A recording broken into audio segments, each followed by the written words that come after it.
नमस्कार दोस्तों, स्वागत है आप सबका एक बार फिर से। मेरा नाम है नरेश। दोस्तों, काफ़ी सीरियस टॉपिक पे हम बात कर रहे हैं। काफ़ी सीरियस मुद्दा है ये। जॉब खोने का डर हर किसी को होता है दोस्तों, और ये जॉब छीनने का रिस्क और जॉब छीनने का खौफ और ज़्यादा बढ़ जाता है अगर आप अपने परिवार में इकलौते हैं जो कमा रहे हैं, परिवार का पालन पोषण कर रहे हैं। तो दोस्तों, ऐसे में हमें क्या चाहिए कि हमें प्रॉपर नॉलेज चाहिए कि किस केस में कंपनी हमें टर्मिनेट कर सकती है, हमें निकाल सकती है, और किस केस में नहीं। क्या लीगल इसके एस्पेक्ट्स हैं, क्या है, तो इसकी नॉलेज होनी बहुत ज़रूरी है। तो दोस्तों, आज की वीडियो में आपको यही बताऊंगा कि कौन कौन सी कंडीशन है जिसमें लीगली कंपनी फायर कर सकती है, टर्मिनेट कर सकती है, जॉब से निकाल सकती है, और किन कंडीशन में आप अपने अधिकार के लिए लड़ सकते हैं। ठीक है दोस्तों, जैसा मैंने आपको बताया था, ये वीडियो बनाते हुए काफ़ी इमोशनल, काफ़ी भावुक फील कर रहा हूँ। क्योंकि थोड़ी देर पहले ही मैंने कुछ कमेंट्स कुछ पढ़े हैं, कुछ स्टेटमेंट पढ़े हैं उन लोगों के जिन्होंने कुछ टाइम पहले ही जॉब ज्वाइन की थी प्राइवेट सेक्टर में, और इस लॉकडाउन के चलते एक तो सैलरी आना बंद हो गया था, और ऊपर से जो उम्मीद लगाए बैठे थे कि लॉकडाउन खत्म होगा तो दोबारा काम पे जाएंगे, तो उनको टर्मिनेशन लेटर या फिर उनका कॉन्ट्रैक्ट एंड कर दिया गया है। तो वो लोग काफ़ी निराश हैं। सबने अपनी अपनी आप बीती बता रखी थी। कोई कह रहे थे कि वो प्रवासी हैं और उन्होंने अपनी सैलरी का एक हिस्सा वो गाँव भेजते हैं, अपने पेरेंट्स को भेजते हैं, फैमिली को भेजते हैं, और आधे हिस्से में अपना किराया वगैरह दे के मुश्किल से गुजारा करते हैं। और अब अगर जॉब ही छिन गई है तो नई जॉब इतनी जल्दी कहाँ मिलेगी इस लॉकडाउन में, इस कोविड-19 के दौर में। तो दोस्तों, ये सब देख के कहीं ना कहीं बुरा लगता है, क्योंकि हम भी एक एम्प्लॉय हैं, हम भी कर्मचारी हैं। तो एक कर्मचारी होने के नाते दूसरे कर्मचारी के साथ ये सब होता हुआ देख के बहुत दुख होता है। तो दोस्तों, ऐसे में मेरी कोशिश है कि मैं आपको बताऊं, आपको आपके अधिकारों से वाकिफ कराऊं कि क्या क्या आपके अधिकार हैं जो हमने डेली लाइफ से सीखे हैं। तो दोस्तों, चलिए बात करते हैं अब इस पे। मेनली सबसे पहले हम इन्हीं की बात कर लेते हैं जो कॉन्ट्रैक्ट पे आते हैं, जो प्रोविजन पे आते हैं। दोस्तों, दो तरीके के मेन एम्प्लॉय होते हैं। एक होते हैं जो कॉन्ट्रैक्ट बेस पे काम कर रहे हैं कंपनी में, और दूसरे जो स्थायी हैं, जिन्होंने प्रोविजन पीरियड पार कर लिया, जो 6 महीने या उससे ज़्यादा से हैं, साल, 2 साल, 10 साल से काम कर रहे हैं। तो पहले हम बात करेंगे जो लोग कॉन्ट्रैक्ट पे हैं, प्रोविजन पे हैं। तो दोस्तों, इसमें क्या होता है कि अहम होता है, दोनों में अहम होता है आपका कॉन्ट्रैक्ट लेटर, आपका लेटर ऑफ एम्प्लॉयमेंट। जो आपको जॉब ज्वाइन करते हुए आपको एक कॉन्ट्रैक्ट लेटर दिया जाता है, वो अहम होता है, क्योंकि उसमें सारी टर्म एंड कंडीशंस लिखी होती हैं आपकी एम्प्लॉयमेंट से रिलेटेड। तो दोस्तों, उसी के अकॉर्डिंग ये लोग आपका कॉन्ट्रैक्ट एंड कर सकते हैं। तो बेसिकली कानूनी उसमें देखा जाए तो ये लोग बोलते हैं कि जो प्रोविजन पीरियड पे जो एम्प्लॉय होते हैं उनका कॉन्ट्रैक्ट खत्म करना या फिर उनको निकालना, इनको जॉब से निकालने के इक्वल नहीं होता है। ये उस कानूनी भाषा में उसमें नहीं लेते हैं इसको।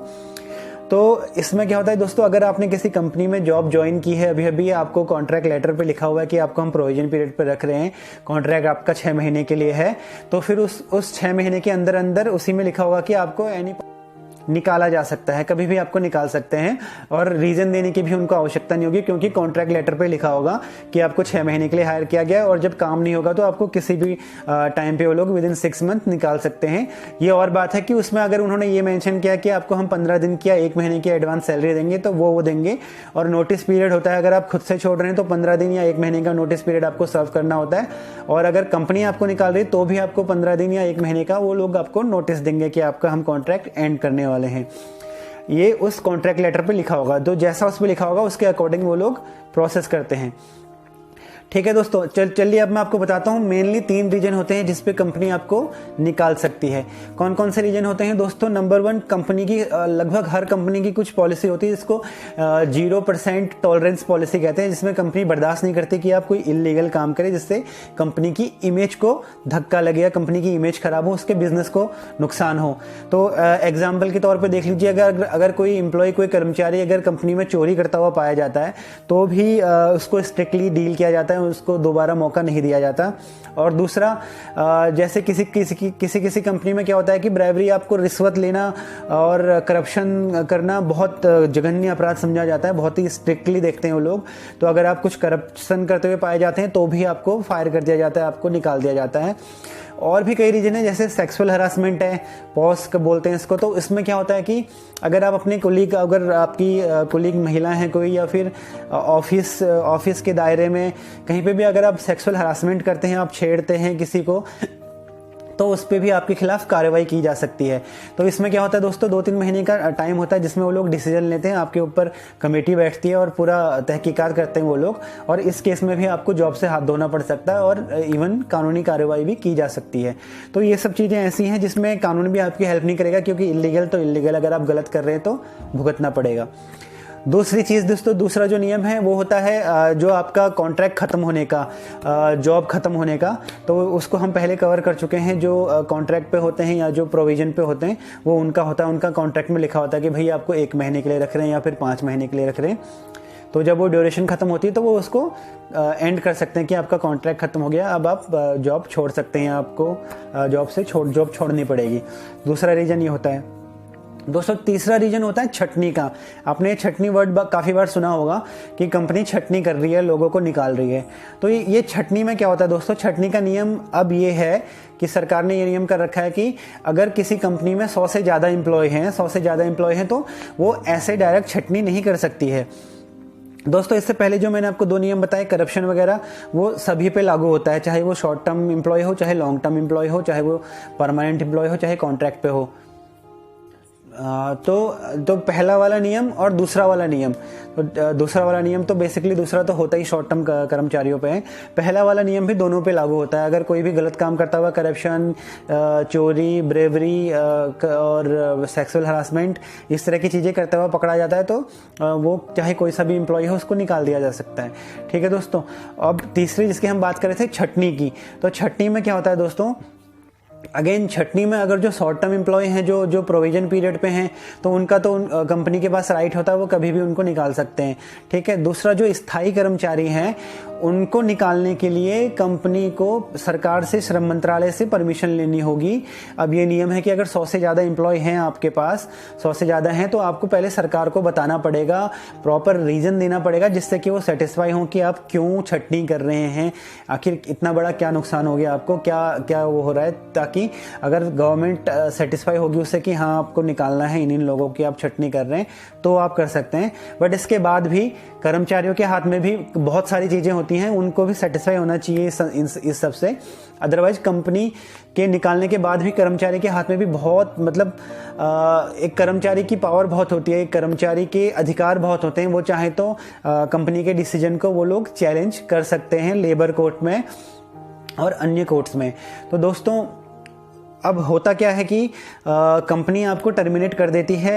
फर्स्ट, अगर आप ब्राइबरी वगैरह में पकड़े गए तो आप कुछ नहीं कर सकते। दूसरा, कॉन्ट्रैक्ट एंड हो रहा है तो भी आप कुछ नहीं कर सकते।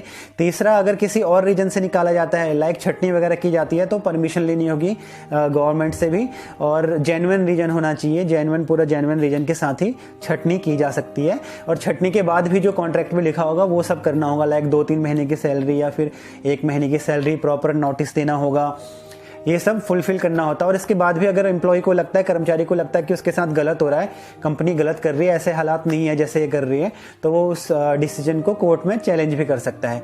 ठीक है दोस्तों। तो ये मेन 3 रीजन होते हैं। इसके अलावा कंपनी और अगर किसी और रीजन से अगर आपको निकालना चाह रही है, किसी और रीजन दे के आपको टर्मिनेट करना चाह रही है, तो ऐसे में आप उसके अगेंस्ट आवाज़ उठा सकते हैं।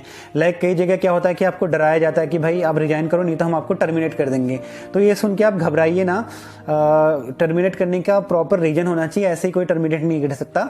अगर टर्मिनेट करने की धमकी दे रहे तो आप बोल सकते हैं उनसे कि हाँ टर्मिनेट कर दीजिए, आप उनके डिसीजन को कोर्ट में चैलेंज कर सकते हैं। और ऐसा नहीं है कि अगर आपको टर्मिनेट कर दिया और फिर आपकी सैलरी आनी बंद हो गई, तो कई केसेस में ऐसा देखा गया है कि एम्प्लॉय को निकाला जा चुका है और 2-3 साल बाद वो केस जीते हैं, तो इन 2-3 साल का भी कंपनी को फिर पे करना पड़ता है। तो दोस्तों उम्मीद है कि आपकी आज की वीडियो आपको थोड़ी ज्ञानवर्धक लगी होगी।